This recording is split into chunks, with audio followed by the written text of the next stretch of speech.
O Twitter foi comprado pelo Elon Musk e já tem esquerdista pulando da ponte. Ah, meu Deus, isso não pode acontecer. Imagine se ele cumprir o que ele promete, dar liberdade para as pessoas se expressarem. Aí nós esquerdistas estaremos fritos, pois o único jeito que nós esquerdistas venceremos o debate público é quando apenas nós falarmos. Agora, você sabia que seria muito difícil falar em liberdade de expressão, sem a reforma protestante? Pois bem, fique ligado no meu vídeo de hoje, comente aqui, porque aqui tem liberdade. Aqui eu não vou apagar o seu comentário. Não, eu não apago comentário. A não ser, obviamente, comentários com palavrões e fake news. Aqui não é o Elon Musk, mas tem liberdade. Bora pro nosso vídeo de hoje. Gente, a notícia de ontem foi esta, né? Elon Musk compra Twitter e esquerdistas cometem suicídio. A esquerda disse, não, isso não pode acontecer. Elon Musk não pode comprar o Twitter. Um empresário rico assim será um perigo à liberdade de expressão. Ora, o Mark Zuckerberg é o dono do Facebook, do Instagram e do Zap, e aí tá de boa, porque é progressista. Tá vendo por que a esquerda quer ter o monopólio da expressão, da fala? Porque quando ela abre a boca e o outro lado pode responder, ela é refutada por qualquer um com o mínimo de massa cinzenta. Eles precisam mesmo ter o monopólio da expressão e da fala, pois quando se expressam, eles só falam absurdos e mentiras. O que é o Twitter e as redes sociais hoje? Um palanque da esquerda. É fato de conhecimento geral que as redes sociais boicotam cristãos e conservadores. Quem aí da direita, quem aí cristão que acompanha um pastor ou um político de direita que não conhece ao menos uma pessoa que foi bloqueada pelas redes sociais simplesmente por falar a verdade? Mas a verdade, obviamente, que não se encaixa na cartilha progressista, né? Você com certeza conhece alguém assim. Donald Trump, por exemplo, ele foi expulso do Twitter. Qualquer coisa que você diga contra os dogmas da esquerda é taxada como um discurso de ódio ou fake news. O que de fato está deixando a esquerda louca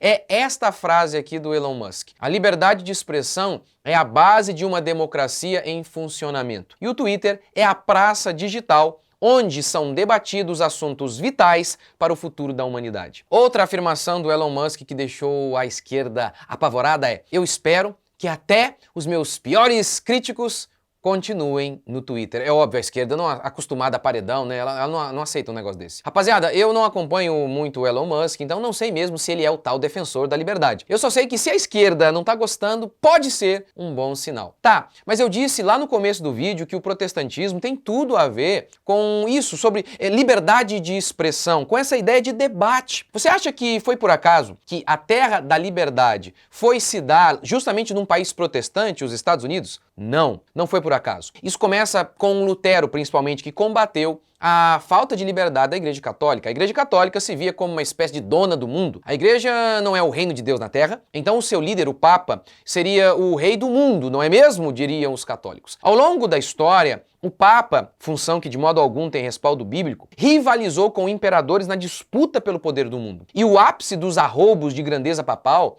isso se deu e ficou conhecido como absolutismo papal no século XIV através da bula Una Sanctam, que alegava ser o Papa o soberano sobre a Igreja e também sobre o mundo. Por isso declaramos que é absolutamente necessário a salvação de toda a criatura humana estar sujeita ao romano pontífice, ao Papa. Ou seja, a Bíblia declara que não há salvação fora de Cristo, a Igreja Católica, entretanto, diz que não há salvação fora do Papa, fora da Igreja. E o texto da bula continua. As palavras do Evangelho nos ensinam que esta potência, o papado, comporta duas espadas.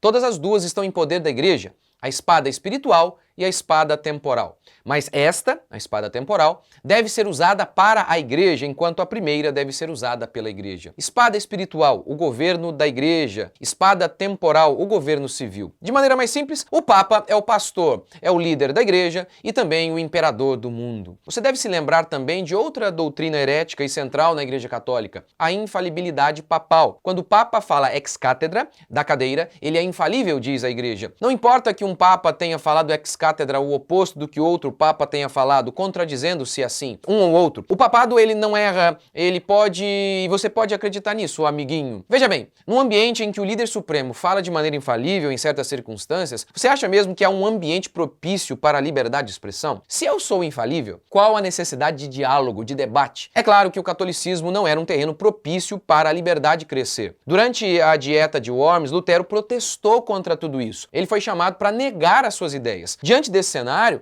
em que os católicos jogavam na fogueira aqueles que discordavam da igreja, eles então chamaram Lutero a negar as suas crenças, mas Lutero retrucou: a menos que eu seja convencido pelo testemunho das Escrituras ou por uma razão clara, sou limitado pelas Escrituras que citei e por minha consciência cativa a palavra de Deus. Não posso me retratar de nada, nem mesmo o farei, uma vez que não é seguro nem correto agir contra a consciência. Não posso agir de outra forma. Esta é a minha posição, que Deus me ajude. Gente, nessa fala de Lutero, a gente tem a essência do que é a busca pela verdade, a essência do debate. Carteiradas do tipo, sou a igreja, existo há milhares de anos, não funcionava com Lutero. Era necessário comprovar o que se diz, é necessário debater e vencer através de argumentos, não por meio de fogueiras ou de títulos. O teólogo encarregado pela Igreja Católica, para combater Lutero foi Silvester Masolini Prierias, que, como declara o autor de A História da Reforma, reformulou uma resposta a Lutero, reestruturando a controvérsia da indulgência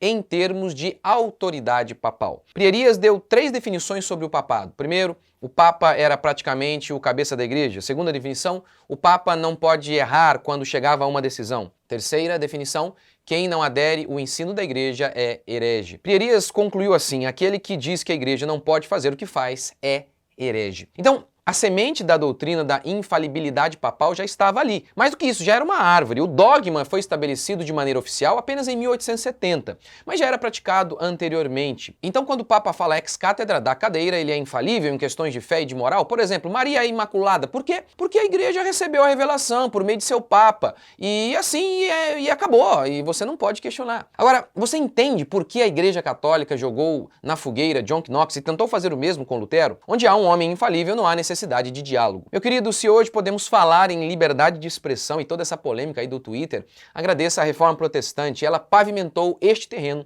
para que chegássemos onde estamos hoje. O importante historiador da Reforma, Stephen Osment, disse o seguinte: as pessoas de todas as nacionalidades, os primeiros protestantes legaram, além de si mesmos, uma herança de liberdade e igualdade espiritual, cujas consequências ainda se manifestam no mundo de hoje. Eu tenho uma série, aqui primeiro eu recomendo que você assista a minha pregação, porque não sou católico, e depois a minha série, A Reforma e o Ocidente. Além disso, comente, seja livre. Aqui no meu canal você pode comentar livremente. Deus abençoe, até o próximo vídeo.